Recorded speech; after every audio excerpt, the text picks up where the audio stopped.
महात्मा ज्योतिबा फुले यांचा कार्यकाळ होता 1827 ते 1890.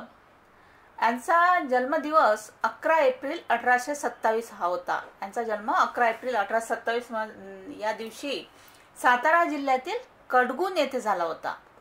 त्यांचं मूळ नाव ज्योतिबा गोविंदराव फुले हे होते. त्यांच्या आईचे तसेच त्यांच्या आईचे नाव चिमणाबाई तर आजोबांचे नाव शेरीबा होते. त्यांच्या आईचा मृत्यू 1 वर्षाचे असतानाच झाला. त्यांचा पूर्ण सांभाळ त्यांच्या आत्याने केला. नंतर महात्मा ज्योतिबा फुले यांचे मूळ आडनाव गोरे हे होते. ते समाजाने माळी समाजाचे होते. आता सार्वजनिक काका व राघव भांडारकर हे त्यांचे वर्गमित्र, लहानपणीचे वर्गमित्र होते. तसेच 1834 ते 1838 मध्ये ज्योतिबांनी प्राथमिक शिक्षण पंतोजीच्या मराठी शाळेत घेतले. पंतोजीच्या मराठी शाळेत त्यांनी प्राथमिक शिक्षण पूर्ण केले. नंतर 1840 मध्ये वयाच्या 13व्या वर्षी त्यांचा विवाह सातारा जिल्ह्यातील धनकवडीच्या खंडोजी सिंधूजी नेवसे म्हणजेच त्यांचा दुसरं नाव आहे झगडे पाटील यांची कन्या सावित्रीबाई फुले, त्यांचं नंतर सावित्रीबाई फुले हे नाव झालं. सावित्रीबाई यांच्याशी त्यांचे लग्न झाले. नंतर सावित्रीबाई फुले यांचा जन्म 3 जानेवारी 1831 रोजी सातारा जिल्ह्यातील नायगाव येथे झाला. तसेच आपण 3 जानेवारी हा दिवस राज्यामध्ये राज्य स्त्री मुक्ती दिन म्हणून सुद्धा आता साजरा करतो.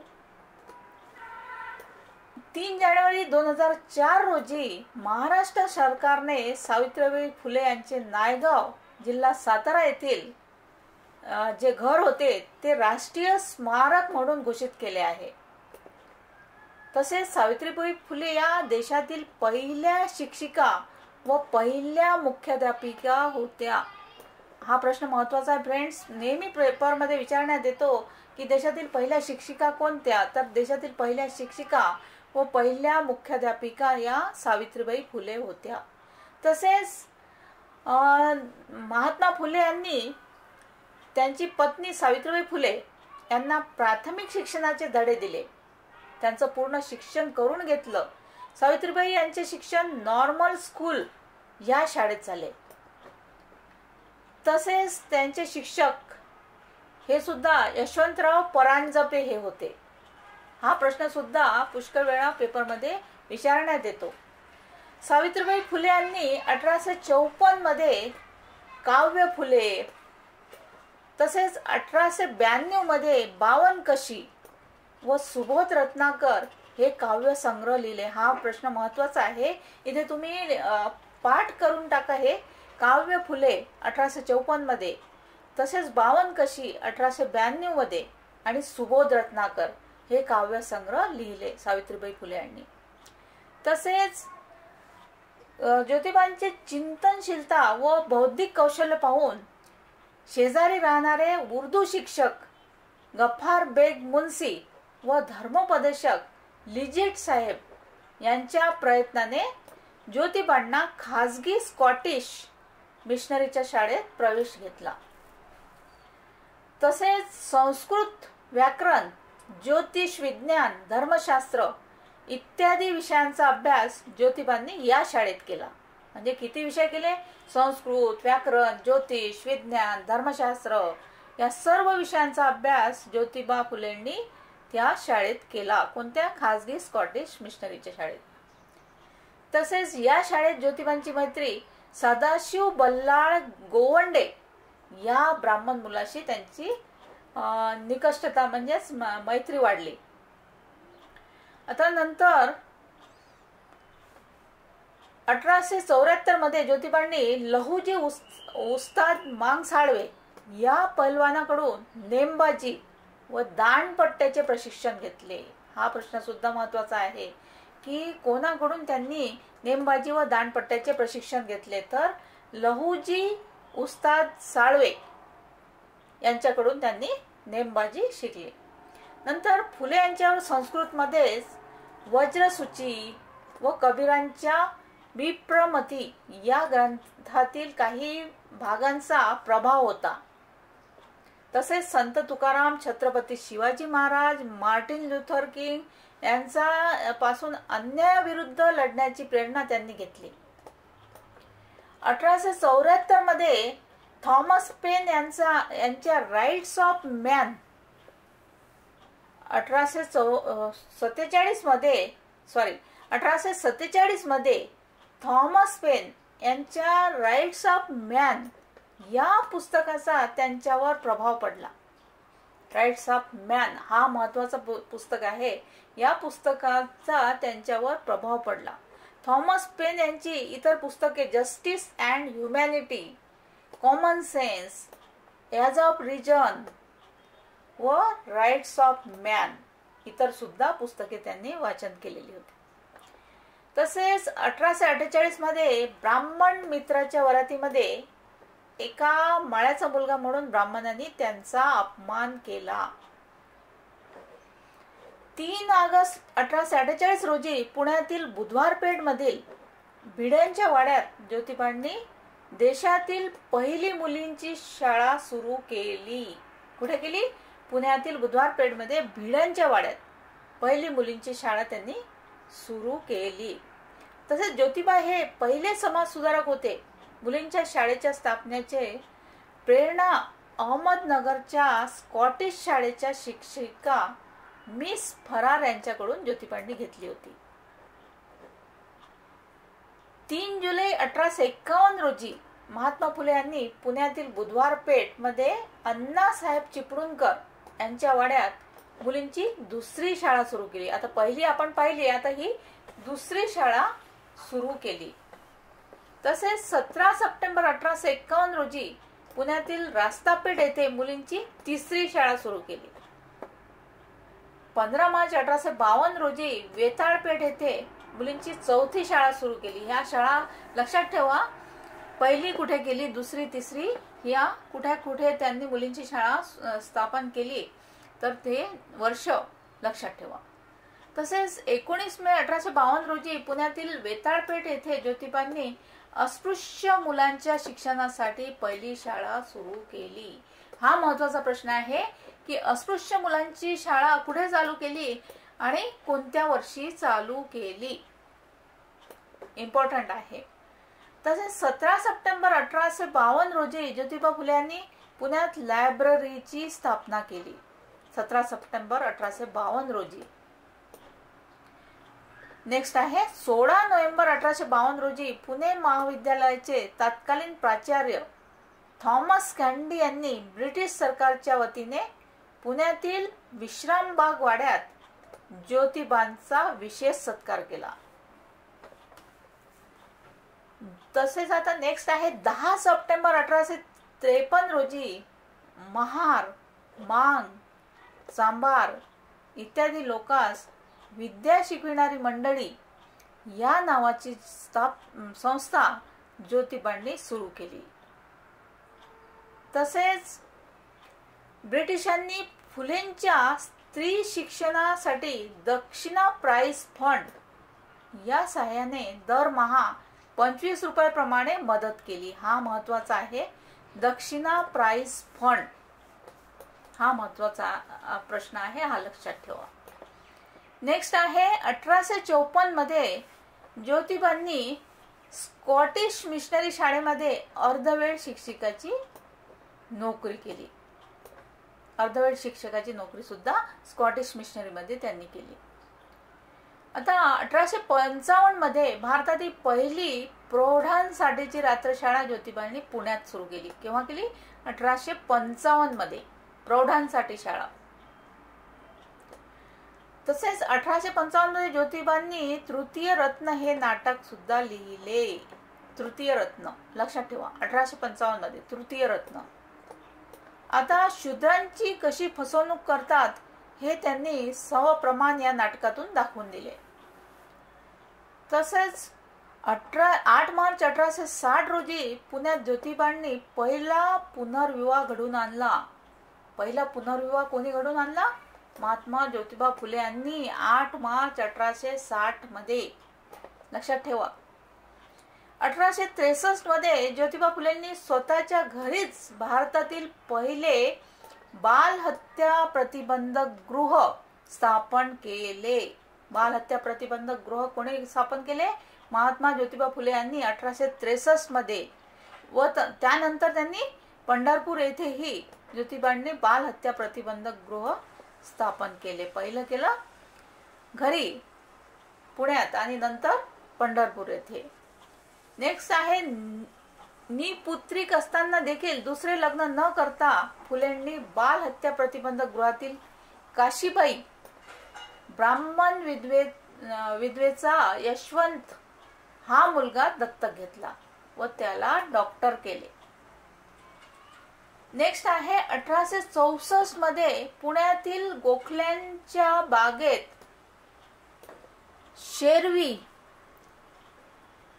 शेरवी जातीतला पहिला विधवा पुनर्विवाह ज्योतिबांनी घडून आणला. नेक्स्ट आहे 1865 मध्ये देशातील विधवांच्या केस रोपणाच्या प्रथेला विरोध करण्याकरिता ज्योतिबांनी पुण्यातील तळेगाव, ढमढेरे व ओतूर येथे न्हाविकांचा संप घडवून आणला. नेक्स्ट आहे 1867 मध्ये रायगड येथील शिवाजी महाराजांच्या समाधीचा जीर्णोद्धार करण्याचे महत्त्वपूर्ण काम ज्योतिबांनी केले. नेक्स्ट आहे, ज्योतिबांच्या कार्यामुळे सनातनी लोकांनी त्यांच्या मारण्याकरिता शेंडे व कुंभार या मारेकऱ्यांना पाठविले होते, परंतु तेच मारेकरी नंतर फुल्यांचे अनुयायी बनले. 1868 मध्ये अस्पृश्यांसाठी ज्योतिबांनी त्यांचे घरातील पाण्याचा हौद खुला केला. 1869 मध्ये छत्रपती शिवाजीराजे भोसले यांचा पोवाडा ज्योतिबांनी रचला व त्यामध्ये ज्योतिबांनी स्वतःला कुडवाडी भूषण ही उपमा दिली. 1869 मध्ये ब्राह्मणांचे कसब हा काव्यात्मक ग्रंथ ज्योतिबांनी लिहिला. ब्राह्मणांचे कसब हा महत्वाचा आहे फ्रेंड्स, लक्षात ठेवा. ब्राह्मणांचे कसब कोणत्या वर्षी ज्योतिबांनी लिहिला? 24 सप्टेंबर 1873 रोजी ज्योतिबांनी पुणे येथे सत्यशोधक समाज या संस्थेची स्थापना केली. सर्व साक्ष जगतपती त्याला नकोची मध्यस्थी हे सत्यशोधक समाजाचे ब्रीद वाक्य होते. हे पूर्ण महत्वाचं आहे, हे लक्षात ठेवा नेहमी. 1873 मध्ये ज्योतिबांनी सत्यशोधक समाज मार्फत अस्पृश्यांचा जाहीरनामा प्रसिद्ध केला. नेक्स्ट आहे 1873 मध्ये राधाबाई निंबाळकर व सीताराम अल्लाट यांचा सत्यशोधक समाज पद्धतीने विवाह घडवून आणला. कोणाचा विवाह घडवून आणला? राधाबाई निंबाळकर व सीताराम अल्लाट. हा प्रश्न नेहमी येतो. नेक्स्ट आहे 1873 मध्ये ज्योतिबांनी गुलामगिरी हा ग्रंथ लिहून तो अमेरिकेतील गुलामगिरी विरुद्ध लढणाऱ्या निग्रो वंशीयांना काळ्या लोकांना तो अर्पण केला. आता महाराष्ट्रामध्ये फुले यांनी ब्राह्मणेतर चळवळीचा पाया घातला. सत्यशोधक समाज मार्फत दीनबंधू हे वृत्तपत्र 1 जानेवारी 1877 रोजी ज्योतिबांनी सुरू केले. या वृत्तपत्राचे संपादक कृष्णराव भालेकर हे होते. 1880 साली हे वृत्तपत्र नारायण लोखंडे यांच्याकडे देण्यात आले. 1875 मध्ये पुण्यातील जुन्नर व अहमदनगर या भागात शेतकऱ्यांसाठी ज्योतिबांनी खत फोडीचे आंदोलन केले आणि हे आंदोलन 2 वर्ष चालले. तसंच नेक्स्ट आहे 1876 ते 1882 दरम्यान ज्योतिबा फुले हे पुणे नगरपालिकेचे सदस्य होते. आता पुणे नगरपालिकेचे सदस्य ते केव्हा होते? तर 1876 ते 1882 या दरम्यान होते. तसेच ज्योतिबा फुले यांनी हरीश शिंदे, कृष्णराव भालेकर यांच्या मदतीने कमर्शियल अँड कॉन्ट्रॅक्टिंग ही बांधकाम कंपनी सुरू केली होती. कोणती कंपनी? कमर्शियल अँड कॉन्ट्रॅक्टिंग ही बांधकाम कंपनी सुरू केली. पुण्यातील खडकवासला धरण बांधण्यामध्ये या कंपनीचा मोलाचा वाटा होता. 1877 मध्ये देशात पडलेल्या दुष्काळादरम्यान पुण्यातील धनकवडी येथे ज्योतिबांनी विद्यार्थ्यांसाठी कॅम्प सुरू केला. नेक्स्ट आहे 1882 साली भारतामध्ये शिक्षणासंबंधी आलेल्या हंटर कमिशन पुढे महात्मा फुले यांनी साक्ष दिली. हा महत्वाचा प्रश्न आहे. कोणत्या कमिशन पुढे? हंटर कमिशन पुढे ज्योतिबा फुले यांनी साक्ष दिली. तसेच 12 वर्षाखालील मुलांना प्राथमिक शिक्षण मोफत व सक्तीचे द्यावे अशी मागणी ज्योतिबा फुले यांनी केली. हंटर कमिशन पुढे 12 वर्षाखालील मुलांना प्राथमिक शिक्षण मोफत व सक्तीचे द्यावे अशी मागणी ज्योतिबा फुले यांनी केली. पंडिता रमाबाई व लेले शास्त्री यांनी धर्मांतर करू नये म्हणून ज्योतिबांनी प्रयत्न केले. हा सुद्धा महत्वाचा प्रश्न आहे.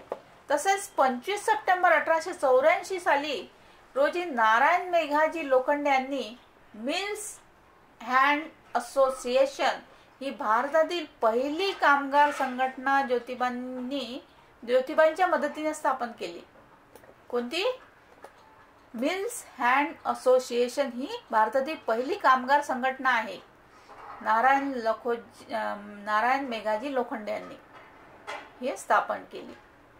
2 मार्च 1888 रोजी व्हिक्टोरिया राणीचे पुत्र ड्यूक ऑफ कॅनॉट हा भारत भेटीवर आला होता. भारतीय शेतकऱ्यांची अवस्था ब्रिटिशांना समजावून सांगण्याकरिता ज्योतिबांनी पुण्यामध्ये शेतकऱ्याच्या वेशामध्ये त्यांचे स्वागत केले. नेक्स्ट आहे 11 मे 1888 रोजी मुंबई येथील कोळीवाडा मांडवी या समारंभामध्ये मुंबईच्या जनतेच्या वतीने राव बहादूर वडेकर यांनी फुले यांना महात्मा ही पदवी दिली. हा सुद्धा महत्वाचा प्रश्न आहे. महात्मा ही पदवी कोणी दिली आणि कोणत्या वर्षी दिली? यामधूनच 2 प्रश्न निघतात आणि हा प्रश्न सुद्धा महत्वाचा आहे, लक्षात ठेवा. तसेच 19 जुलै 1887 रोजी ज्योतिबांनी स्वतःचे मृत्यूपत्र लिहिले. नेक्स्ट आहे 1889 मध्ये मुंबई अधिवेशनात शेतकऱ्यांना राष्ट्रीय सभेमध्ये स्थान नसल्याने राष्ट्रीय सभेमध्ये जोपर्यंत शेतकऱ्यांना जागा मिळत नाही तोपर्यंत राष्ट्रीय सभेस राष्ट्रीय म्हणून घेण्याचा अधिकार नाही असे उद्गार ज्योतिबांनी काढले. 28 नोव्हेंबर 1890 रोजी ज्योतिबा फुले यांचा मृत्यू पुणे येथे झाला. मुंबईचे गव्हर्नर व्हायकाउंट फॉकलँड यांनी 1852 साली ज्योतिबा फुले यांच्या शाळेस मासिक 75 रुपये अनुदान मंजूर केले. तसेच ब्रिटिश काळात दक्षिणा प्राइज फंडाद्वारे ब्रिटिशांनी फुल्यांच्या स्त्री शिक्षणाचा दरमहा 25 रुपये मदत केली. तसेच वेदाचार हे पुस्तक लिहिणारे धोंडीराम कुंभार यांनी प्रथम फुल्यांवर हल्ला केला व नंतर ते ज्योतिबांचे अनुयायी बनले. केशवराव जेधे यांनी महात्मा फुले यांचा पुतळा पुणे नगरपालिकेने बसवावा अशी प्रथम मागणी केली. तसेच 3 डिसेंबर 2003 रोजी संसदेच्या प्रांगणामध्ये महात्मा फुले यांच्या पूर्णाकृती पुतळ्याचे अनावरण करण्यात आले आहे. नेक्स्ट आहे 1882 मध्ये ताराबाई शिंदे यांनी स्त्री पुरुष तुलना हा ग्रंथ लिहिला. ताराबाईच्या या ग्रंथातील विचारांना फुल्यांनी पाठिंबा दर्शवला होता. महात्मा फुले यांनी काव्यात्मक लेखन करताना ओव्यांना अभंग ऐवजी अखंड हे नाव दिले. अभंग ऐवजी अखंड. तसेच ज्योतिबा फुले यांची ग्रंथ संपदा पाहूया. कोणते कोणते ग्रंथ लिहिले हा महत्वाचा भाग आहे, हा लक्षात ठेवा आणि शांततेने ऐका. 1855 मध्ये तृतीय रत्न नाटक ब्राह्मण लोक कनिष्ठांना कसे फसवितात व ख्रिस्ती धर्म उपदेशक हे त्यांच्या अनुयायांना कसे सत्य मार्ग दाखवितात हे त्यांनी निदर्शनात आणले. कोणत्या ग्रंथामध्ये? तृतीय रत्न नाटक नेक्स्ट आहे 1868 मध्ये ब्राह्मणांचे कसब हा काव्यात्मक ग्रंथ लिहिला. या ग्रंथाची प्रस्तावना बाबा पद्मनजी यांनी केली. नेक्स्ट आहे 1869 मध्ये छत्रपती शिवाजीराजे भोसले यांचा पोवाडा लिहिला. त्यामध्ये ज्योतिबांनी स्वतःला कुडवाडी भूषण ही पदवी दिली आहे. 1873 मध्ये ज्योतिबांनी गुलामगिरी हा ग्रंथ प्रश्नोत्तर स्वरूपात लिहिला. हा प्रश्न नेहमी विचारतात की प्रश्नोत्तर स्वरूपात कोणता ग्रंथ लिहिण्यात आला, तर प्रश्नोत्तर स्वरूपात गुलामगिरी हा ग्रंथ 1873 मध्ये लिहिला. आणि तो कोणाला अर्पण केला? अमेरिकेतील काळ्या लोकांना अर्पण केला. 1883 मध्ये त्यांनी शेतकऱ्यांचे आसूड हा ग्रंथ लिहून शेतकऱ्यांना दुःखास वाचा फोडली. याच विद्येविना मती गेली, मतीविना नीती गेली, नीतीविना गती गेली, गतीविना वित्त गेले, वित्तविना शूद्र खसले, इतके अनर्थ एका अविद्येने केले. या महत्वपूर्ण ओव्या ज्योतिबांनी शेतकऱ्यांचे आसूड या ग्रंथात लिहून शेतकऱ्यांना शिक्षणाचे महत्व समजावून सांगण्याचा प्रयत्न केला. हा ग्रंथ महत्वाचा आहे. तसेच 1883 मध्ये ज्योतिबांनी अस्पृश्यांची कैफियत हा ग्रंथ लिहिला. नेक्स्ट आहे 1885 मध्ये ज्योतिबांनी इशारा या पुस्तकात जातीभेद बाबतचे विचार मांडण्यात आले होते. 13 जून 1885 रोजी ज्योतिबांनी सत्सार हे मासिक सुरू केले. कोणते मासिक? सत्सार. या नियतकालिकातून ब्राह्मो समाज व प्रार्थना समाजावर टीका करण्यात आली होती. तसेच 1891 मध्ये सार्वजनिक सत्य धर्म हा ग्रंथ ज्योतिबांना मृत्यूनंतर प्रकाशित झाला. ज्योतिबांच्या मृत्यूनंतर कोणता ग्रंथ प्रकाशित झाला हा प्रश्न नेहमी पेपरमध्ये असतो. तर कोणता ग्रंथ आहे? सार्वजनिक सत्य धर्म हा त्यांच्या मृत्यूनंतर प्रकाशित झाला. तसेच सत्यशोधक समाज संस्थेचे विचार दीनबंधू या साप्ताहिक मधून व्यक्त केले जाईल. सार्वजनिक सत्यधर्म हा विश्व कुटुंबाचा जाहीरनामा असे लक्ष्मण शास्त्री जोशी यांनी म्हटले आहे. या ग्रंथात सत्यशोधक समाजाचा बायबल असे विठ्ठल रामजी शिंदे यांनी म्हटले आहे. 1875 मध्ये न्यायमूर्ती रानडे यांनी पुण्यामध्ये आर्य समाजाचे संस्थापक स्वामी दयानंद सरस्वती यांची मिरवणूक काढली. याबाबत ज्योतिबांनी रानडे यांना सहकार्य केले. तसेच लोकमान्य टिळक व आगरकर यांच्या सामाजिक कार्यामुळे ज्योतिबांनी त्यांच्या पुणे येथे सत्कार केला. फुले यांचे वर्णन शिक्षण व समता या शब्दांमध्ये केले जाते.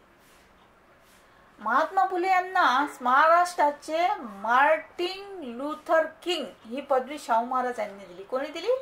शाहू महाराज यांनी महाराष्ट्राचे मार्टिन लुथर किंग असे म्हणत. ज्योतिबांना हिंदुस्थानचा बुकर वॉशिंग्टन ही पदवी सयाजीराव गायकवाड यांनी दिली. ज्योतिबांना हिंदुस्थानचा बुकर वॉशिंग्टन ही पदवी दिली सयाजीराव गायकवाड यांनी. तर महाराष्ट्राचे मार्टिन लुथर किंग ही पदवी शाहू महाराजांनी दिली. हे दोन्ही लक्षात ठेवा. आद्य दलिल उद्धारक, पतितांचा पालनहार असे उद्गार महर्षी विठ्ठल रामजी शिंदे यांनी फुले यांच्याबद्दल काढले. आता लोक मुझे महात्मा कहते हैं, असली महात्मा तो ज्योतिबा थे असे उद्गार 1932 साली महात्मा गांधी यांनी एरवाड्याच्या तुरुंगातून काढले. ज्योतिबा फुले हे कट्टर एकेश्वरवादी होते. एकेश्वरवादाची संकल्पना मांडताना परमेश्वर हा निर्गुण निराकार आहे असे ते म्हणत. मूर्तीपूजेस त्यांचा पूर्णपणे विरोध होता. ज्योतिबा हे परमेश्वरास निर्मिक असे म्हणत. तसेच विष्णुबुवा ब्रह्मचारी हे फुले यांचे समकालीन टीकाकार होते. समकालीन टीकाकार कोणते? विष्णुबुवा ब्रह्मचारी. तर फ्रेंड्स, ही होती संपूर्ण माहिती महात्मा ज्योतिराव फुले यांच्याबद्दल संपूर्ण माहिती होती आणि ही 100% यावर सर्व प्रश्न पेपरमध्ये MPSC मध्ये आणि सर्व स्पर्धात्मक परीक्षांमध्ये विचारण्यात येतात. थँक्यू.